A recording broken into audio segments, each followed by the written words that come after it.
नमस्कार. अर्थातच मी भागवत जाधव. आज आपण बघणार आहोत पारनेर तालुक्याचा सारीपाट. खरं तर राजकारणावरती बोलणारे आपले जे व्हिडिओ असणार आहे किंवा जे आपण बोलणार आहोत ते जिल्हा परिषदेच्या इलेक्शनपर्यंत, पंचायत समितीच्या इलेक्शनपर्यंत.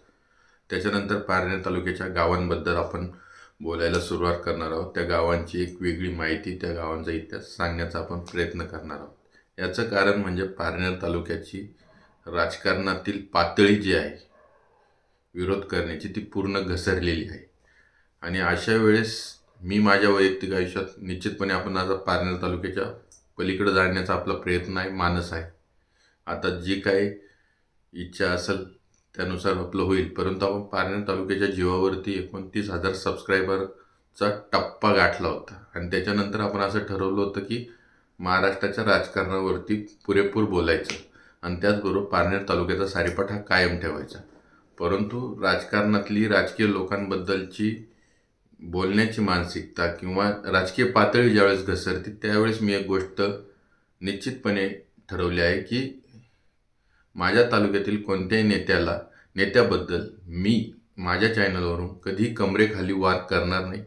मग ते कोणतेही नेते असो, सुजित झावरे जे असतील, दाते सर असतील, निलेश लंके असतील किंवा बाकीचे सगळे अनेक नेते, मग श्रीकांत पठारे असतील, बाकी भरपूर नेते आहेत. अशा नेत्यांवरती मी माझ्या चॅनलवरून कधी कमरेखाली वार करणार नाही. हे आपलं ठरलेलं गणित आहे. आणि राजकीय पातळी घसरल्यानंतर आपण सातत्याने राजकारणावर बोलणं हेही योग्य नाही. त्याचं कारण म्हणजे आपला तालुका हा समृद्ध तालुका आहे. आपला तालुका हा सेनापती बापटांचा तालुका आहे. आणि आपल्या तालुक्याची ताकद ही स्वाभिमानी आणि त्याच वेळेस अभिमान आणि स्वाभिमान याचं एक वेगळं दर्शन महाराष्ट्राला देणारं किंवा महाराष्ट्राला दिशा दाखवणारं जे काही लोक आहेत ते आपल्या तालुक्यातले आहे. आपल्या तालुक्यात IAS IPS क्लास 1 ऑफिसरांची फार मोठी फौज आहे. आपल्या तालुक्यात शिक्षकांचा तालुका आहे असं भूषणाने आपण म्हणतो. आपल्या तालुक्याला सहकाराची एक वेगळी दिशा आहे. आपल्या तालुक्याच्या बाबतीत बोलायचं ठरलं तर हा तालुक्यातील जनता कधीही कोणत्याही एका नेत्याच्या पाठीमागे उभी राहत नाही. आपला तालुका हा कायम अन्यायाच्या विरुद्ध लढणारा तालुका आहे.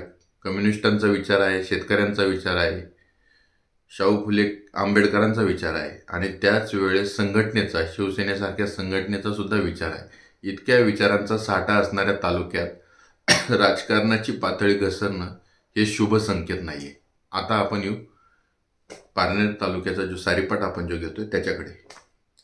पारनेर तालुक्याच्या सारीपाटामध्ये एक गोष्ट मी निश्चितपणे सांगतो की सुजित झावरे यांच्या बाबतीत ज्या पद्धतीने त्यांना एक वेगळ्या पद्धतीने ट्रीट करून राजकारणातून बाजूला करण्याचा अनेकांनी प्रयत्न केला, त्याच्यानंतर त्यांनी एकनाथ शिंदेच्या शिवसेनेत गेले आणि त्यांनी दाखवून दिलं हम भी किसी से कम नाही.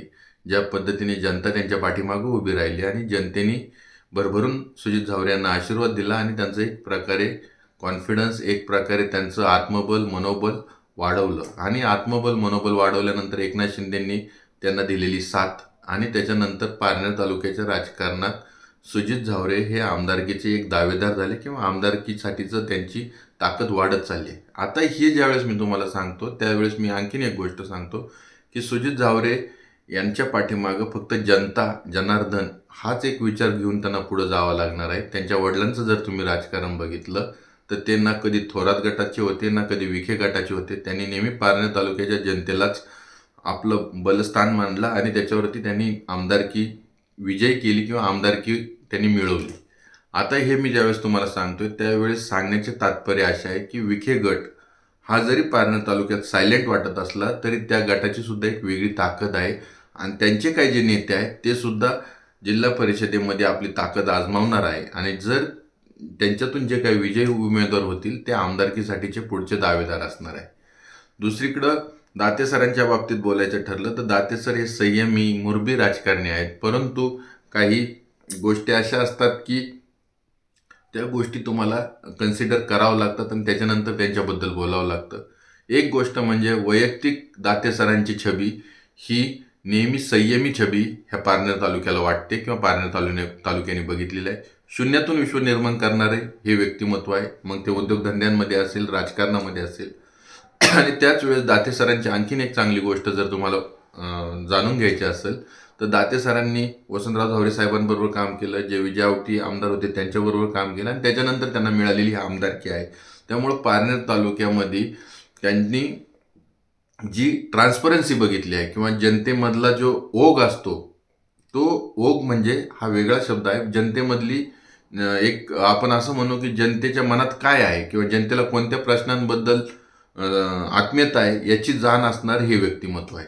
आता दाते सरांच्या बाबतीतले 2-3 गोष्टी आहेत की दाते सर आणि सुजित झावरे यांचे बालेकिल्ले एक आहे. त्या जिल्हा परिषदेच्या इलेक्शनमध्ये आणखीन एक निकाल लागणार आहे की नेमके बालेकिल्ले कोणाचे, दाते सरांचे आहे की सुजित झावरेंचे आहे, याचा एक निकाल लागणार आहे. आणि दाते सरांच्या बाबतीतलं एक आहे की दाते सरांच्या बाबतीतली एक गोष्ट निश्चित आहे की त्यांना त्यांच्या पुढच्या व्यक्तिमत्वांना राजकारणात सक्रिय करत असताना काही अडचणी आहेत. त्या अडचणी कशा आहेत काय नाहीत हे जनतेला सगळ्यांना माहिती आहे. परंतु दाते सर हे नाव जर तुम्ही बघितलं तर हे नाव निश्चितपणे एक राजकारणात आपली ताकद निर्माण करणारं नाव आहे. आता आपण निलेश लंकेंकडे जाऊ. निलेश लंकेंच्या बाबतीतली गोष्ट आहे की निलेश लंके जेव्हापासून खासदार झालेत, खासदार झाल्यानंतर ज्या पद्धतीने आमदारकीच्या इलेक्शनला राणीताई लंके यांचा पराजय झाला, राणीताई लंके यांचा पराजय झाला ही मोठी किंवा छोटी गोष्ट नाही. परंतु निलेश लंके हे ज्या पद्धतीने सुजय विखे यांच्या विरुद्ध लढले होते त्यावेळेचं घराणेशाही हा एक मुद्दा महत्त्वाचा होता आणि निलेश लंके ह्याच मुद्द्यावर त्या खासदार झाले. राणीताई लंके यांचा पराजय झाल्यानंतर राणीताई लंके यांचा पराजय ज्या पद्धतीने झाला, निसक्त पराजय झाला, त्याच्यानंतर निलेश लंके आणि सुजय विखे यांच्यातलं जे शीतयुद्ध होतं त्याचा रूपांतर ॲग्रेसिव्ह राजकारणात झालं. ज्या पद्धतीने सुजय विखे यांचा पराजय झाल्यानंतर निलेश लंके त्याच्यानंतर थोरात साहेब हे ॲग्रेसिव्हली राजकारण करत होते आणि 6 महिन्याच्या आतच आमदारकीच्या इलेक्शनला एक वेगळा निकाल लागला आणि महायुतीचं सरकार महाराष्ट्रात आलं. त्याच्यानंतर सुजय विखे यांनी ॲग्रेसिव्ह राजकारणाला सुरुवात केली. एकीकडे थोरात आमदारकीला पडले, दुसरीकडे राणीताई आमदारकीला पडले.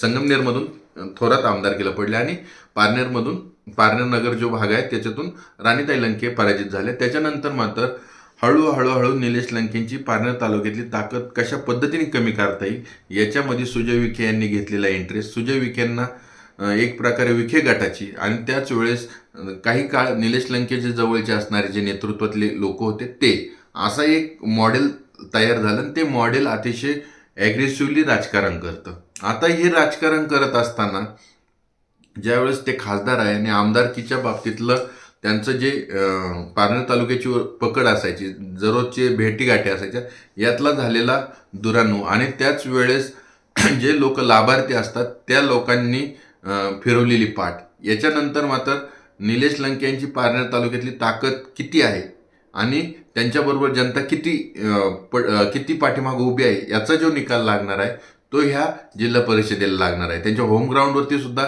इलेक्शन फार तुल्यबळ आहे. तिथं काय निकाल लागणार आहे त्याच्याकडे अनेकांचं लक्ष आहे. परंतु आजच्या घडीला जर एकीकडे दाते सरांची लोकप्रियता, एकीकडे निलेश लंकेंची लोकप्रियता, एकीकडे सुजित झावरेंची लोकप्रियता आणि त्याच्याबरोबर अजून जे नेते आहेत त्यांच्याबद्दल आज आपण बोलणार आहोत. एक नाव घ्यायचं ठरलं तर मग विजय आवटी पारनेरचे जे आहेत तरुण तडफदार त्यांची लोकप्रियता. आता त्यांच्याबद्दल एक गोष्ट आहे की आज पारनेरमधून ज्यावेळेस ते इलेक्शन लढवतील, ज्यावेळेस नगराध्यक्षाचं पद कशा पद्धतीने जातं ते येणारा काळ ठरवणार आहे. परंतु नगरसेवक असेल, नगराध्यक्षाचं पद असेल, ते जे काय कोणतं इलेक्शन लढवणार आहे ते इलेक्शन त्यांनाही साधं सरळ सोपं नाही. त्यांच्या विरोधातला एक मोठा गट त्यांच्या विरुद्ध लढणार आहे आणि तिथं ते कशा पद्धतीने विजय मिळवतात हेही बघण्यासारखं आहे. म्हणजे एकीकडं निलेश लंके यांना जे लोक विरोध करत आहेत त्या लोकांना सुद्धा आपलं ठिकाणून निवडून येणं आणि आपल्या ठिकाणून निवडून येतानाच आपली ताकद कशा पद्धतीने पुढे नेता येईल याच्यासाठी लढणं, ह्या गोष्टींवरती अनेक गोष्टी अवलंबून आहेत. त्यापैकी पारनेर तालुक्याचं राजकारणातले विजय आवटे आहेत त्यांचंही त्यावरती अनेक गोष्टी अवलंबून आहेत. त्याच्यानंतर जर बघितलं तर श्रीकांत पठारे हे व्यक्तिमत्व शांत, संयमी आणि मुत्सद्दी आहे. एक जिगरबाज व्यक्तिमत्व आहे. ज्यावेळेस आमदारकीला उद्धव बाळासाहेब ठाकरेंच्या शिवसेनेकडून जर कोणाचं नाव घेतलं जात होतं तर ते श्रीकांत पठारेंचं नाव घेतलं होतं. हे व्यक्तिमत्व धाडसी आहे. हे व्यक्तिमत्व फारसं कोणाच्या अनुभवातलं आहे असं मी म्हणणार नाही, पण फारसं कोणाच्या अध्यात नसणारं व्यक्तिमत्व आहे. ह्या व्यक्तिमत्वाच्या बाबतीत मी एक गोष्ट सांगतो. जेव्हा मी पारनेरची सभेला गेलो होतो, म्हणजे आमदारकीच्या वेळेस, आणि त्यावेळेस तिकीट डिक्लेअर केलं नव्हतं अजित पवारांनी. त्यावेळेस मी उद्धव बाळासाहेब ठाकरेंच्या शिवसेनेच्या काही लोकांना भेटलो होतो. त्यावेळेस मी निश्चितपणे हे प्रश्न विचारले होते की राणीताई लंकेंना तिकीट मिळाल्यानंतर उद्धव बाळासाहेब ठाकरेंच्या शिवसेनेचं काय इलेक्शनच्या बाबतीतलं मत काय असणार आहे. सगळ्यांनी हसून सांगितलं की आम्ही श्रीकांत पाटलांबरोबर आहे, श्रीकांत पाटलांचं जे मत असेल तेच आमचं मत आहे. परंतु जेव्हा श्रीकांत पाटील शांत संयमी राहिले होते, त्यावेळेस त्यांचा जे गट होता त्या गटातील मी अनेक लोकांना ज्यावेळेस अनेक प्रश्न विचारायचो, त्यावेळेस ते लोक फक्त हसायचे आणि तिथून निघून जायचे. त्यांनी कधीही म्हणले नाही की आम्ही कोणाला मतदान देणार आहोत, आम्ही कोणाच्या विरोधात काम करायचं. परंतु त्यांची स्माईल जी असायची किंवा जे हसणं असायचं, त्या अनेक गोष्टी बोलून जात होतं. हे मी तुम्हाला का सांगतोय की जरी निसटता पराजय असला, निसटत्या पराजयाची स्ट्रॅटेजी जरी सुजय विखेंनी ठरवली असली, तरी दाते सरांचं पारनेर तालुक्याचा अभ्यास, त्यांना सगळ्यांनी दिलेली साथ, आणि त्याच वेळेस निलेश लंकेंच्या बाबतीत एक गोष्ट निश्चितपणे सांगावं लागेल की जे त्यांचे कार्यकर्ते आहेत ते त्यांच्यासाठी जीवाचं रान करतात, पण जे त्यांच्या विरोधातले आहे ते त्यांना पाडण्यासाठी सुद्धा जीवाचं रान करतात. म्हणजे निलेश लंकेंच्या बाबतीत विरोध हा टोकाचा विरोध करणारे विरोधक सुद्धा त्यांच्या बाबतीत पारनेर तालुक्यात आहे, आणि त्यांच्यावर प्रेम करणारेही एक वर्ग त्यांच्याबरोबर आहे. आता हे श्रीकांत पाटलांबद्दल झाल्यानंतर विश्वनाथ कोरडे असतील, हे भारतीय जनता पक्षाचे जरी असले तरी हेही नेतृत्व तसं बघितलं तर एक वेगळ्या पद्धतीचं नेतृत्व आहे. जिल्हा परिषदेला तिकीट मिळतंय नाही मिळत आपल्याला काय माहीत नाही, कोणाला कधी तिकीट मिळणार, जेव्हा ज्यांना तिकीट मिळेल त्यांच्याबद्दल आपण बोलूच. परंतु हेही तितकंच एक वेगळं व्यक्तिमत्व आहे. जिल्हा परिषदेचे काम करण्याची त्यांची स्टाईल होती, जनतेत फिरण्याची त्यांची एक स्टाईल आहे. परंतु पारनेर तालुक्याला काही गोष्टींचा एक असं म्हणतो की उतरती काळा लागण्यामध्ये सगळ्यात महत्त्वाची गोष्ट आहे सहकार क्षेत्र. पारनेर तालुक्याचं सहकार क्षेत्र म्हणावं असं इतकं चांगल्या पद्धतीने ह्या 10 वर्षात नाही आहे. याच्या आधीचं पारनेर तालुक्यातलं जर सहकार क्षेत्र होतं त्याचा गाजावाजा पूर्ण महाराष्ट्रात असायचा. तसं बघितलं तर पारनेरच्या बाबतीत पाणी प्रश्न हा फार ऐरणीचा आहे. पाणी प्रश्नावर बोलताना मी अनेक गोष्टी सांगू शकतो, परंतु एक मांडोळसारखं डॅम सोडून त्याच्या इतकं ताकदीचं मोठं कोणतंही डॅम नाही, आणि त्या डॅमची आता पारनेरला गरज आहे. मी पारनेरच्या राजकीय परिस्थितीवरून थोडंसं भौगोलिक परिस्थितीकडे येतोय. परिस्थितीकडे येण्यापाठीमागचं कारण म्हणजे हे जे पाण्याचे प्रश्न आहेत, त्याच्यानंतर MIDCचा जो प्रश्न आहे, म्हणजे MIDC आहे ती सोप्या साईडला आहे, परंतु MIDCची आणखीन एक गोष्ट लागते ती म्हणजे फूड इंडस्ट्री. फूड इंडस्ट्रीला धरून काय होणार आहे की नाही हेही एक महत्त्वाचं आहे. पारनेर तालुक्याचं ज्या लोकांना आमदार व्हायचे त्या लोकांना विजन पाहिजे, पण बेरोजगारीचा प्रश्न पारनेर तालुक्यातल्या जनतेचा कशा पद्धतीने सोडवणार आहे हेही बघणं तितकंच महत्त्वाचं आहे. मी 3 ते 4 गोष्टी तुम्हाला सांगतो. दाते सरांकडं संयमीपणा आहे, शांतपणा आहे, प्रशासनावरती पकड आहे. सुजित झावरे यांची प्रशासनावरती पकड आहे, वय आहे, आणि फार मोठा राजकारणातला अनुभव पण आहे. वयाच्या 23 वर्षापासून ते राजकारणात आहे. चढ उतार त्यांनी अनेक बघितलेला आहे, पण तहात ते नेहमी हारतात. आता ते एकला चलोचे, गडी एकटा निघालाय, ह्या अधोरेखित शब्दाखाली ते पुढे चाललेले आहे. त्यांच्या पाठीमागं वसंतराव झावरे साहेब म्हणजे त्यांच्या वडिलांची पुण्य आहे, आणि आज ते ज्या पद्धतीचं राजकारण करत आहेत ते त्यांच्या वडिलांनी अनेक वर्ष केलेलं आहे. ते राजकारण एक आहे ते स्वाभिमानाचं आहे, आणि दुसरं म्हणजे आपल्या पाठीमागं कोणी नाही, आपल्या पाठीमागं फक्त जनता आहे. हे समजून जर त्यांनी राजकारण केलं तर निश्चितपणे तेही आमदारकीचे दावेदार आहे. निलेश लंकेंच्या बाबतीत मी एक गोष्ट सांगू शकतो. मग मी माहीत नाही, मी त्यांना आमदारकीच्या आधीपासून ओळखतो. ती व्यक्ती जनतेतली आहे. त्यांना काम करण्याची पद्धत, प्रशासनावरची पकड किंवा अनेक गोष्टी याच्यात कमी जादापणा त्यांच्यात असू शकतो, पण सातत्याने जनतेत राहणं आणि जनतेत राहताना एक आगळ्या पद्धतीने आपलेपणा दाखवण्याची ताकद निलेश लंकेंमध्ये आहे. श्रीकांत पाटलांमधली गोष्ट आहे महत्त्वाकांक्षी व्यक्तिमत्व आहे. महत्त्वाकांक्षी व्यक्तिमत्वाबरोबरच एक धाडसीपणा आहे. तो धाडसीपणा संयमातला आहे. ज्या वेळेस निलेश लंकेंच्या पत्नी ज्या राणीताई लंकेंना तिकीट मिळण्यासाठीचा प्रयत्न करत होते, त्याच वेळेस श्रीकांत पाटरे आपल्याला तिकीट मिळण्यासाठी प्रयत्न करत होते. हे त्या पट्टीतलं एक व्यक्तिमत्व आहे. नंतर पारनेरचे तरुण तडफदार नेतृत्व, काही काळ निलेश लंकेंचे मित्र, त्याच्यानंतर बाहेर पडून एक वेगळ्या पद्धतीने ॲग्रेसिव्ह राजकारण करणं. त्या व्यक्तिमत्वाबरोबर बोलताना एक गोष्ट सांगतो विजय आवटींबद्दल बोलताना, की ह्या व्यक्तिमत्वाची मी एकदा मुलाखत पण घेतली होती 2-3 मिनिटाची. त्यामुळं मला माहिती आहे ते व्यक्तिमत्व जे बोलतं ते करतं. मित्रपरिवारात राहतं. मित्रपरिवारच त्यांचा सगळा स्ट्राँग झोन आहे. परंतु पारनेरच्या राजकारणात अनेक दिग्गज आहेत.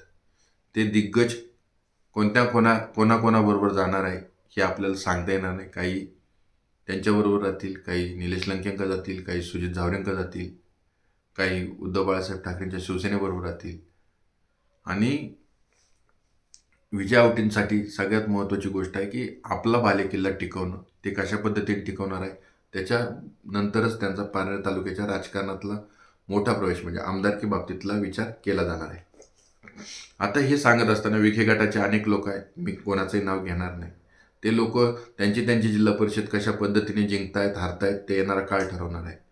परंतु खरा संघर्ष आहे लंके विरुद्ध विखे गट.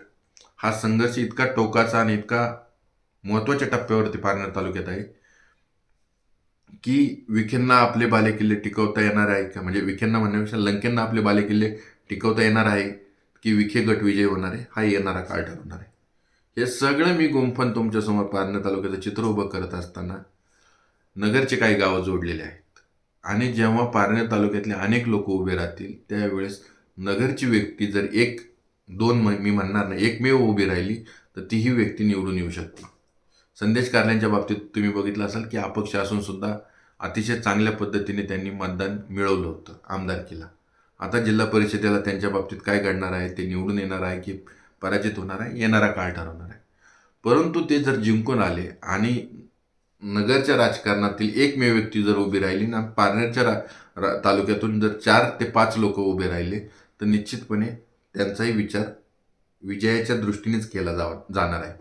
हे मी तुम्हाला जेव्हा इतक्या सरळतेने सहजतेने अनेक गोष्टी सांगत आहे त्यावेळेस एक गोष्ट ध्यानात घ्या.